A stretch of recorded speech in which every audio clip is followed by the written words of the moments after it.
नमस्कार, बहुत स्वागत है आपका। मैं हूं आपके साथ दीपा बाफिला। संसद, शपथ और संग्राम। 18वीं लोकसभा के पहले दिन संसद में ट्रेलर से लेकर एक्शन तक सब कुछ एक साथ दिखा। नए सांसदों की शपथ रस्म की अदायगी हुई तो प्रोटेम स्पीकर पर इंडिया ब्लॉक के सांसदों ने सरकार के खिलाफ प्रदर्शन किया। प्रदर्शन की अगुवाई सोनिया गांधी ने की और सरकार से पूछा कि 8 बार के सांसद के सुरेश की जगह 7 बार के बीजेपी सांसद भर्तृहरि महताब को क्यों चुना। इधर पीएम मोदी ने सत्र शुरू होने से पहले आपातकाल का जिक्र कर कांग्रेस की दुखती रग पर हाथ रख दिया।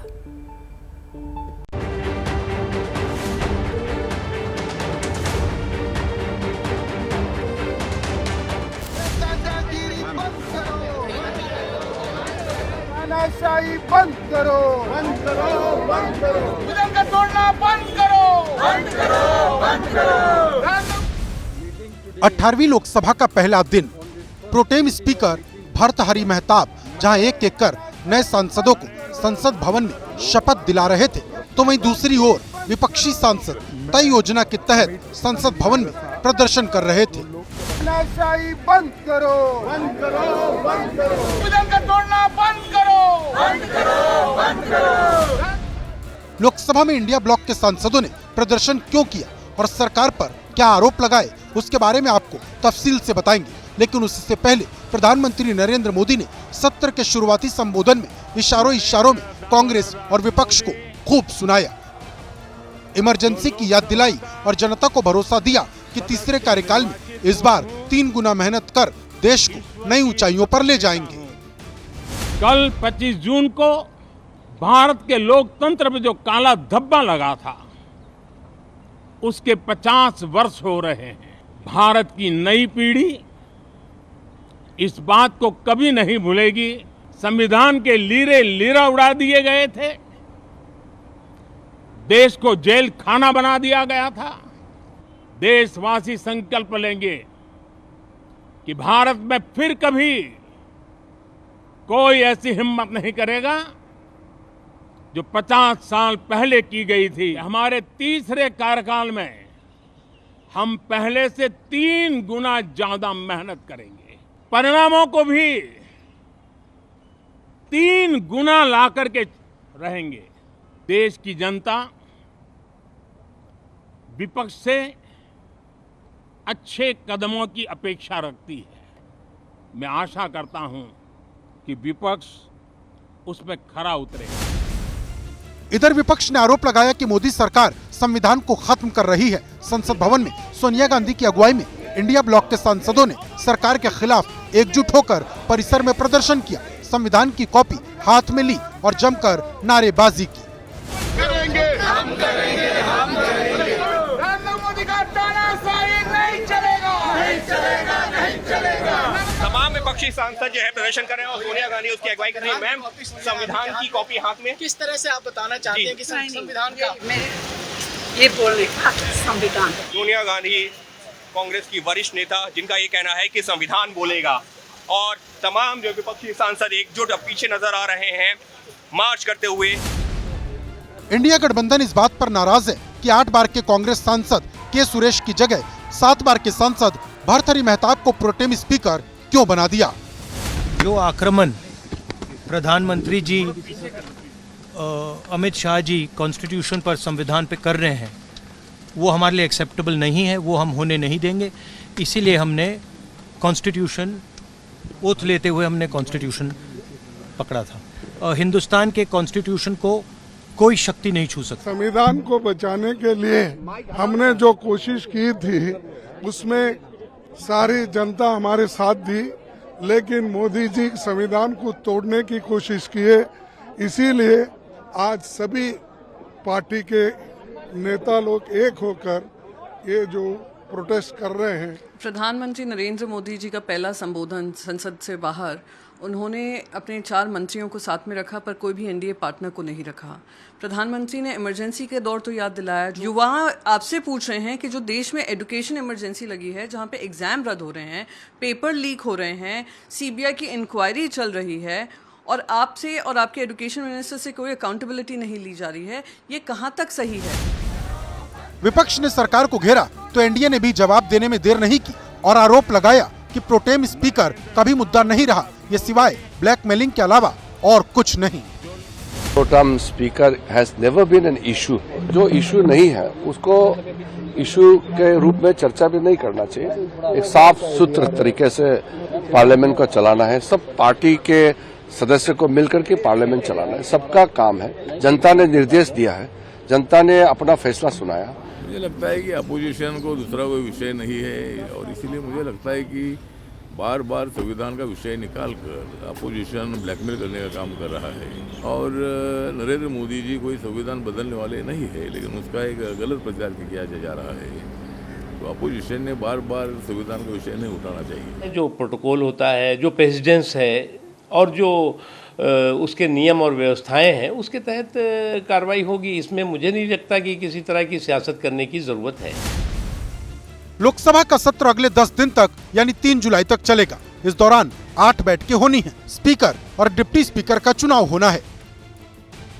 27 जून को राष्ट्रपति संसद के दोनों सत्रों को संबोधित करने वाली हैं, लेकिन उससे पहले विपक्षी सांसदों के तेवरों से यही लग रहा है कि अगले 10 दिन वो सरकार को घेरने का कोई भी मौका नहीं छोड़ने वाले, क्योंकि इस बार सदन में पहले से ज्यादा नंबर भी हैं और मुद्दे भी। नीट परीक्षा रद्द करने की गूंज अब सड़कों से लेकर संसद तक पहुंच गई है। आज जब संसद में नए सांसदों की शपथ हो रही थी तो उस वक्त केंद्रीय शिक्षा मंत्री धर्मेंद्र प्रधान भी शपथ ले रहे थे और इस दौरान विपक्षी खेमे से शेम शेम और नीट नीट की आवाजें आने लगी। विपक्ष ने अपने तेवर से यह जता दिया कि नीट के मुद्दे पर वो सरकार को जरा सा भी बख्शने के मूड में नहीं है। सवाल बहुत सारे खड़े हो रहे हैं।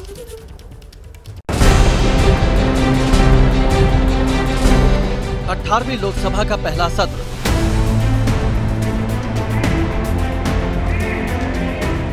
संसद में शिक्षा मंत्री धर्मेंद्र प्रधान की शपथ और विपक्षी खेमे में लगे नीट नीट और शेम शेम के नारे।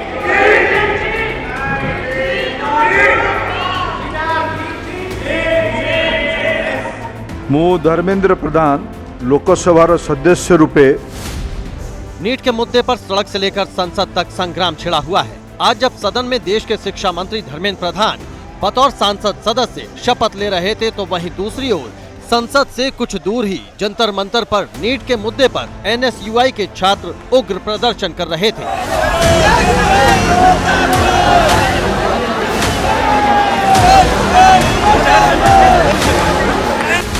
देश में नीट परीक्षा मोदी सरकार के लिए जी का जंजाल बन चुकी है। सरकार परीक्षा रद्द करने को राजी नहीं तो वहीं छात्र दोबारा परीक्षा कराने की मांग को लेकर सरकार पर लगातार दबाव बना रहे हैं। दिल्ली के जंतर मंतर पर एनएसयूआई के छात्रों ने बैरिकेड तोड़ दिए। पुलिस से तीखी नोकझोंक हुई। जो छात्र हैं वो लगातार बैरिकेड को तोड़ने की कोशिश करते हुए साफ तौर से ये तस्वीरों में नजर आएंगे। काफी ज्यादा जो एनएसयूआई के जो छात्र हैं वो यहाँ पर पहुंचे हुए थे। सैकड़ों की संख्या में यहाँ पर छात्र पहुंचे थे, लगातार प्रदर्शन कर रहे थे और ये तस्वीरें देखिए किस तरह से बैरिकेड तोड़ने की जो कोशिश है वो छात्र यहाँ पर साफ तौर से करते हुए नजर आ रहे हैं। इसके साथ साथ दूसरी ओर जहाँ पुलिस अनाउंस कर रही है कि जो छात्र हैं वो बैरिकेड तोड़ने की जो कोशिश है या फिर संसद घिराव करने की कोशिश है वो ना करें, लेकिन छात्र जो है वो लगातार यहाँ पर अड़े हुए नजर आ रहे हैं। साथियों, हम यहाँ पर आज एकत्रित हुए। छात्रों का कहना है कि सीबीआई जांच से कुछ नहीं होने वाला, परीक्षा दोबारा होनी चाहिए। धर्मेंद्र प्रधान को शिक्षा मंत्री के पद से इस्तीफा देना चाहिए। जो 22-23 लाख छात्र हैं जिनके साथ धोखा हुआ है उनके में बात करनी पड़ेगी और जो एफआईआर हुई हैं बिहार में वो मैंने नहीं करी, वो इसी एनडीए की सरकार ने एफआईआर करी है, जिससे ये साबित हो जाता है कि ये पेपर लीक हुआ था। जब पेपर लीक हुआ है तो हम जब उन्होंने नेट का पेपर दोबारा करा दिया, नीट पीजी का पेपर पोस्टपोन कर दिया, तो ऐसी क्या मजबूरियां हैं धर्मेंद्र प्रधान जी की जो नीट का पेपर वो दोबारा होने दीजिए ना। आप लोग सीबीआई जांच की मांग कर रहे थे, सरकार ने मान लिया उस मांग। अब जांच का कोई विकल्प बचा नहीं है क्योंकि खुले तौर पर पता लग गया है। अनुराग छात्र ने खुद बता दिया मुझे पेपर मिला था। नीट परीक्षा की आड़ में सियासी कसरत भी खूब हो रही है। एक और छात्र दोबारा परीक्षा की मांग पर अड़े हैं तो वहीं विपक्ष के नेता भी धर्मेंद्र प्रधान के इस्तीफे की मांग करने लगे हैं। टीएमसी तो ये तक आरोप लगा रही है कि परीक्षा की धांधली के पीछे बीजेपी के कई नेताओं का भी हाथ है। नीट ये कोई नई चीज नहीं है, बीजेपी की पुरानी ये तरीका है। अगर आप पुराना उठा करके इतिहास उठाओगे आप बीजेपी अपने लोगों को खुश करने के लिए पेपर लीक कराते हैं और यूपी में ये बड़ा मुद्दा था और अब देखिए दिल्ली तक पहुंच गया ये बात। तो ये कितने करोड़ों परिवार के साथ धोखा किया इन्होंने। 50 साल पहले के इतिहास क्या सुना रहे हो, भविष्य का सुनाओ भाई, नीट के बच्चों का भविष्य का सुनाइए। अभी आप आगे जाने का बताइए ना, हैंड ब्रेक लगा के पीछे क्यों रिवाइंड रिप्ले करते रहते हैं। माँ बाप जो मेहनत करके कमा के रखे, बेरोजगार नौकरी का जवान बच्चे घूम रहे हैं, शादियां नहीं हो रही क्योंकि नौकरी नहीं मिल रही है। जो घोटाला हुआ है इसलिए उनको धर्मेंद्र प्रधान का रिजाइन करना चाहिए। ये घोटाला ठीक से सुप्रीम कोर्ट का अंडर से सुपरविजन में इस घोटाला का पूरा इंक्वायरी होगा तो बहुत सा बीजेपी का नेता और मिनिस्टर लोग अरेस्ट हो जाएगा। इधर बिहार, झारखंड और गुजरात के बाद अब महाराष्ट्र में भी NEET UG paper leak case में एफआईआर दर्ज की गई है।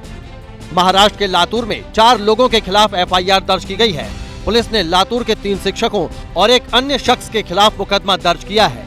महाराष्ट्र एटीएस की शिकायत पर ये एफआईआर दर्ज की गई है। जिला पुलिस ने एफआईआर आईपीसी की धारा 420 और 120B और द पब्लिक एग्जामिनेशन प्रिवेंशन और अनफेयर मीन्स की धाराओं के तहत केस दर्ज किया है। इसी बीच सीबीआई ने भी नीट यूजी परीक्षा को लेकर एफआईआर दर्ज की है। सीबीआई ने अज्ञात लोगों के खिलाफ आईपीसी की धारा 120B आपराधिक साजिश और 420 धोखाधड़ी के तहत केस दर्ज किया है। कुल मिलाकर देश भर में नीट परीक्षा पर बवाल थमता हुआ नहीं दिखाई दे रहा है। बेशक एफआईआर दर्ज हो रही है, गिरफ्तारियां हो रही हैं, सीबीआई की एंट्री हो चुकी है, लेकिन सवाल अब भी मुंह बाए खड़ा है। आखिर कब तक देश का भविष्य यूं ही बर्बाद होता रहेगा? पेपर लीक का कारोबार करने वाले गुनहगार आखिर जेल की सलाखों के पीछे कब पहुंचेंगे? रानी की उलझी कहानी, बात वसुंधरा राजे की, जिन्होंने कल उदयपुर में एक कार्यक्रम के दौरान कुछ ऐसा कह दिया जिसके बाद सियासी कानाफूसी शुरू हो गई है। वसुंधरा राजे लोकसभा चुनाव प्रचार के दौरान बहुत ज्यादा सक्रिय नहीं दिखी। इस बार राजस्थान में बीजेपी को बड़ा नुकसान भी हुआ है और ऐसे में वसुंधरा का ये बयान किस पर निशाना है, इसकी चर्चा शुरू हो गई है। जिनको भंडारी जी ने खड़ा किया, उन्होंने कितने कार्यकर्ताओं की उंगली पकड़ी, पर वफा का वह दौर अलग ही था। तब लोग किसी के किए हुए काम को और अच्छे काम को माना करते थे, लेकिन आज आपको बहुत कुछ देखने को मिल रहा है। लोग उसी उंगली को पहले काटने की कोशिश करते हैं जिसको पकड़कर वो चलना सीखे। पूर्व मुख्यमंत्री वसुंधरा राजे का ये दर्द छलका रविवार को उदयपुर के कार्यक्रम में। सुंदर सिंह भंडारी चैरिटेबल ट्रस्ट की तरफ से जन सम्मान कार्यक्रम का आयोजन किया गया। उसी में वसुंधरा बोल रही थी। आज आपको बहुत कुछ देखने को मिल रहा है। लोग उसी उंगली को पहले काटने की कोशिश करते हैं जिसको पकड़कर वो चलना सीखे। जयपुर से लेकर दिल्ली तक के पॉलिटिकल कॉरिडोर्स में इस बात की कानाफूसी हो रही है कि रानी ने आखिर ऐसा बयान क्यों दिया और उनका निशाना किस तरफ था। आज आपको बहुत कुछ देखने को मिल रहा है।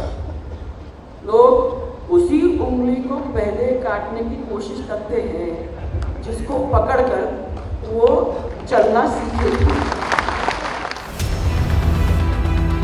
वसुंधरा ने जब ये बात कही तब उनके जहन में किनका नाम चल रहा था ये तो उन्हीं को पता होगा, लेकिन इस पे कोई दो राय नहीं कि वसुंधरा राजे इस वक्त हाशिए पर चल रही हैं।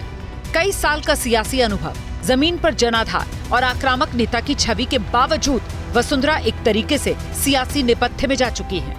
पिछले साल राजस्थान में जब बीजेपी जीती तो वसुंधरा को सीएम की कुर्सी का प्रबल दावेदार माना जा रहा था, लेकिन नेतृत्व ने उन्हें विधायक दल की बैठक में सीएम के नाम वाली पर्ची पकड़ा दी। वसुंधरा की इसी पर्ची में भजनलाल शर्मा का नाम था। मन मसोस कर वसुंधरा रह गई और उनके सामने से सीएम की कुर्सी चली गई। लोकसभा चुनाव में भी पार्टी ने वसुंधरा का पूरा इस्तेमाल नहीं किया। नतीजा ये हुआ कि पार्टी के भीतर गुटबाजी हावी हो गई और पार्टी को नुकसान हुआ। 2014 में बीजेपी को 25 की 25 सीट मिली थी। 2019 में भी 25 की 25 लोकसभा सीट एनडीए को मिली, लेकिन 2024 में 25 में से 14 सीट ही बीजेपी को मिली। 2014 और 2019 के चुनाव में वसुंधरा राजे राजस्थान की सियासत में फ्रंट सीट पर बैठी थी, लेकिन इस बार उन्हें किनारे लगाया गया तो नतीजा आपके सामने है। वैसे वसुंधरा की लोकप्रियता की एक तस्वीर और देखिए, जो कल इसी मंच से सामने आई। आरएसएस से जुड़े एक बुजुर्ग समर्थक वसुंधरा को माला पहनाना चाहते थे और जब वो मंच पर पहुंचे तो असम के राज्यपाल गुलाब चंद कटारिया भाषण दे रहे थे। तब उनकी बहस हो गई, जिसके बाद उन्होंने बुजुर्ग को मंच से नीचे जाने को कहा। हालांकि भाषण खत्म होने के बाद उन्होंने वसुंधरा को माला पहनाई। फिलहाल वसुंधरा राजस्थान में एक विधायक भर हैं। उम्मीद थी कि बेटे दुष्यंत को केंद्र में मंत्री बनाया जाएगा, लेकिन ये उम्मीद भी फिलहाल तो उम्मीद बनकर ही रह गई।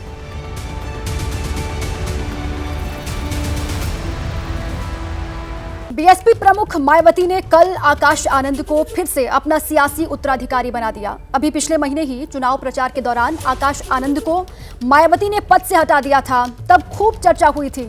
अब चुनाव नतीजों के बाद आकाश आनंद को फिर से नेशनल कोऑर्डिनेटर बना दिया गया है। इसके मायने क्या हैं, इसमें देखिए।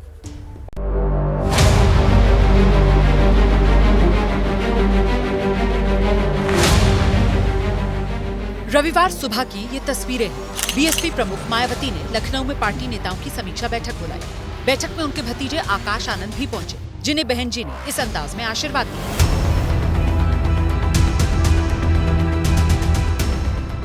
बैठक हुई और बैठक से जो बड़ी खबर निकली वो ये कि आकाश आनंद को फिर से पार्टी ने पुरानी जिम्मेदारी दे दी। आकाश आनंद को भी नेशनल कोऑर्डिनेटर बनाया गया है। उसको लेकर के आप लोग प्रसन्न हैं? बिल्कुल बिल्कुल, हम लोग खुश हैं। हम लोग चाह रहे थे कि आकाश आनंद को पुनः फिर जिम्मेदारी मिले और बहन जी उनको आकाश आनंद जी को स्टेट सेंट्रल कोऑर्डिनेटर भी बनाए, राष्ट्रीय कोऑर्डिनेटर और उत्तराधिकारी भी बनाए। हम लोग बहुत खुश हैं। दोनों जिम्मेदारियां मिल गई? जी, दोनों जिम्मेदारियां मिल गई। बहुजन समाज पार्टी के झारखंड के प्रदेश अध्यक्ष हैं, जिन्होंने बताया कि जिस तरह की जिम्मेदारियां आकाश आनंद को दी गई हैं, उसको लेकर के बसपा के जो कार्यकर्ता पदाधिकारी हैं उनमें खुशी की लहर है। आकाश आनंद को जो जिम्मेदारी मिली है उसको कुछ फायदा मिलेगा बसपा? बिल्कुल मिलेगा, क्यों नहीं मिलेगा। यूथ आगे बढ़ेगा, यूथ जुड़ के आएगा, बहुत अच्छा है। युवा जुड़ेंगे, युवा आगे बढ़ कर के आएंगे।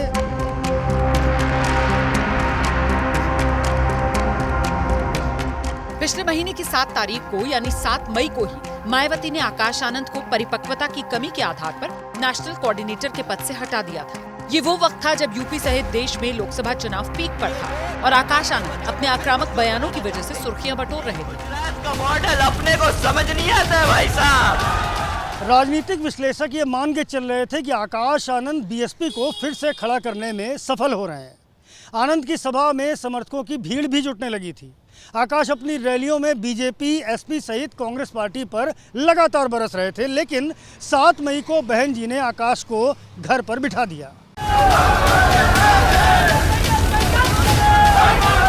साथियों, इन सरकारों ने, भाजपा की सरकार बुलडोजर की सरकार नहीं, यह आतंकवादियों की सरकार है। इससे पहले 28 अप्रैल को सीतापुर की सभा में आकाश आनंद ने बीजेपी के खिलाफ भड़काऊ बयान दिया था, जिसको लेकर केस दर्ज हुआ। इस घटना ने भी बीएसपी के उत्साह को ठंडा करने का काम किया। कि आकाश आनंद जी जो है वो भाजपा के खिलाफ जो है दबके कैंपेन कर रहे थे, तो ये कहीं ना कहीं से दबाव आया होगा, जैसा कि लोग एनालिसिस करते हैं। ये उनका इंटरनल पार्टी का मैटर है, तो ये सब होता रहता है। 29 साल के आकाश आनंद को पिछले साल 10 दिसंबर को मायावती ने अपना सियासी उत्तराधिकारी घोषित किया। 7 मई को परिपक्वता की कमी के आधार पर पद से हटा दिया। 23 जून को फिर से नेशनल कोऑर्डिनेटर बना दिया। आकाश आनंद मायावती के छोटे भाई आनंद कुमार के बेटे हैं। आनंद कुमार पार्टी में उपाध्यक्ष हैं। आकाश दिल्ली और लंदन में पढ़े हुए हैं। 2017 में मायावती ने सहारनपुर की रैली में आकाश को लॉन्च किया था। 2019 में उन्होंने औपचारिक तौर पर बीएसपी में शामिल किया गया। आकाश ने तब पहली बार आगरा की रैली में भाषण दिया था।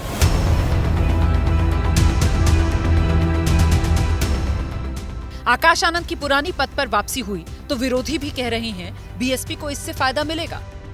अच्छी बात है, हम उनका स्वागत करते हैं। उन्होंने बाबा साहब के मिशन को पूरा करने के लिए काम करना चाहिए। वो माननीय कांशीराम जी ने मायावती को जिम्मेदारी सौंप दी थी। वो मायावती 4 बार उत्तर प्रदेश की मुख्यमंत्री भी बनी और उन्होंने अपनी पार्टी का विस्तार भी बहुत अच्छा किया है। कि आपस में घर में बात हो गई होगी। और जहाँ तक आकाश आनंद जी की बात है, मैं जानता हूँ कि वो बहुत होनहार युवा नेता है और आपस में बैठ के सलाह मशवरा होता है और कुमारी बहन मायावती जी ने उनको जो कोई गलती भी हुई है उसको माफ कर दिया होगा और दोबारा करा है, तो इससे मेरे हिसाब से आने वाले समय में कुमारी बहन मायावती जी को या बीएसपी को फायदा ही होगा। इस लोकसभा चुनाव में बीएसपी कोई कमाल नहीं कर पाई और पार्टी का वोट बैंक यूपी में छिटक कर एसपी के साथ चला गया। 2024 में बीएसपी को महज 9% वोट मिले। 2022 के यूपी विधानसभा चुनाव में 13% वोट मिले थे। 2019 लोकसभा चुनाव में 19% वोट मिले थे। 2017 विधानसभा चुनाव में 22%, 2014 लोकसभा चुनाव में 20% वोट मिले थे। मतलब 5 चुनाव की ही बात करें तो इस बार अपने गढ़ उत्तर प्रदेश में बीएसपी को सबसे कम वोट मिला है। माना जा रहा है कि मायावती को इस बात का अंदाजा पहले लग गया था कि इस चुनाव में उनकी पार्टी का प्रदर्शन अच्छा नहीं रहने वाला, लिहाजा हार का ठीकरा वो भतीजे आकाश आनंद के सिर पर नहीं आने देना चाहती थी। इसीलिए बीच चुनाव में उन्होंने जिम्मेदारी आकाश से ले ली थी। लेकिन आगे का रास्ता भी आसान नहीं रहने वाला है। अब तो बीएसपी की चुनौती बढ़ाने आजाद समाज पार्टी के प्रमुख चंद्रशेखर आजाद भी सांसद बनकर दिल्ली पहुंच चुके हैं। ऐसे में आकाश आनंद के सामने पार्टी को फिर से न सिर्फ खड़ा करने की चुनौती है बल्कि कैडर को बचाकर रखने की भी जिम्मेदारी में है। हरियाणा में विधानसभा चुनाव होने हैं और चुनाव से पहले हरियाणा की सरकार भगवान राम की शरण में पहुंची है। आज हरियाणा के मंत्री सीएम नायब सिंह सैनी के साथ रामलला के दर्शन करने के लिए पहुंचे।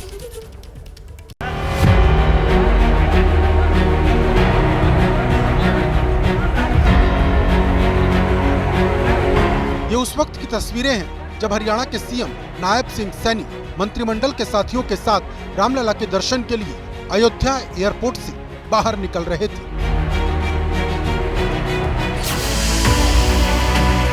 हरियाणा में चुनाव होने हैं और चुनाव से पहले सीएम नायब सिंह सैनी राम के दरबार में आशीर्वाद के लिए पहुंचे हैं।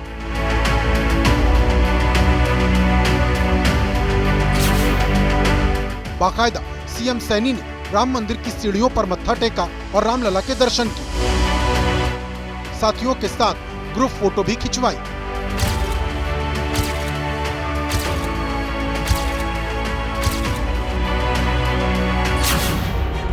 अयोध्या जाने से पहले मोहाली में सीएम सैनी ने पत्रकारों से बात की और दर्शन की योजना का ब्यौरा रखा। आज हम सबको भी ये अवसर मिला है कि आज हमारे मंत्रिमंडल के माननीय सभी मंत्रीगण आज भगवान श्री राम के दर्शन करने के लिए अयोध्या जा रहे हैं। मुख्यमंत्री तीर्थ दर्शन योजना उसके माध्यम से लगातार हर जिले से बसें जा रही हैं जो हमारे सीनियर सिटीजन से हैं। अयोध्या में भगवान श्री राम के दर्शन करें। नायब सिंह सैनी के लिए विधानसभा चुनाव खास रहने वाला है। चुनावी साल में पार्टी ने उन्हें कांटों भरा ताज दिया है। लोकसभा चुनाव में प्रदर्शन उम्मीद के मुताबिक नहीं रहा, लिहाजा विधानसभा चुनाव में चुनौती बढ़ सकती है। अगस्त सितंबर तक उड़ान शुरू हो जाएगी। हिसार से अयोध्या को जोड़ने का काम और वहां से भारी संख्या के अंदर श्रद्धालु भगवान श्री राम के दर्शन करने के लिए यहां पहुंचेंगे। आने वाले इस विधानसभा चुनाव के अंदर एक तरफा सरकार हरियाणा के अंदर तीसरी बार भारतीय जनता पार्टी की बन रही है। राज्य की राजनीति के जाति समीकरण को समझे तो 25% जाट, 21% दलित, 8% ब्राह्मण, 8% पंजाबी, 5% वैश्य, 5% यादव, 4% मुस्लिम, 4% सिख, 3% गुजर। 2014 के विधानसभा चुनाव में जीत के बाद बीजेपी ने जाट पॉलिटिक्स पर दांव लगाया था। तब जाट लैंड में गैर जाट मनोहर लाल खट्टर सीएम बने थे।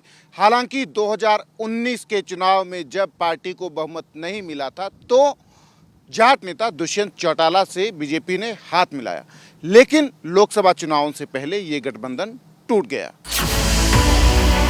अब सामने विधानसभा चुनाव है तो जातियों का समीकरण तैयार करने की कोशिश तेज हो चुकी है और इसी कड़ी में पिछले हफ्ते कांग्रेस की धाकड़ जाट नेता किरण चौधरी को बीजेपी में शामिल कराया गया। फिलहाल इन तस्वीरों को देखकर यही कह सकते हैं कि बीजेपी जाति और धर्म के जोर पर हरियाणा विजय की स्क्रिप्ट लिखने में जुटी है, लेकिन ये कितना आसान होगा ये आने वाला वक्त बताएगा। क्योंकि लोकसभा चुनाव के आंकड़े को विधानसभा के पैमाने पर देखें तो राज्य की 90 विधानसभा सीटों में से कांग्रेस को 46 विधानसभा सीटों पर बढ़त मिली, जबकि बीजेपी की बढ़त महज 44 विधानसभा सीटों पर रही। 2019 के लोकसभा चुनाव में बीजेपी को हरियाणा में सभी 10 सीटों पर जीत मिली थी। इस बार यह आंकड़ा 5 पर सिमट गया। जिस तरह से प्रदेश में कांग्रेस का ग्राफ बढ़ा है, उसके बाद ये कह सकते हैं कि हरियाणा में कांग्रेस बीजेपी के सामने बड़ी चुनौती बनकर खड़ी हो चुकी है। ऐसे में हरियाणा में जीत के लिए बीजेपी को न सिर्फ सामाजिक समीकरण दुरुस्त करने होंगे, बल्कि धारदार रणनीति भी बनानी पड़ेगी।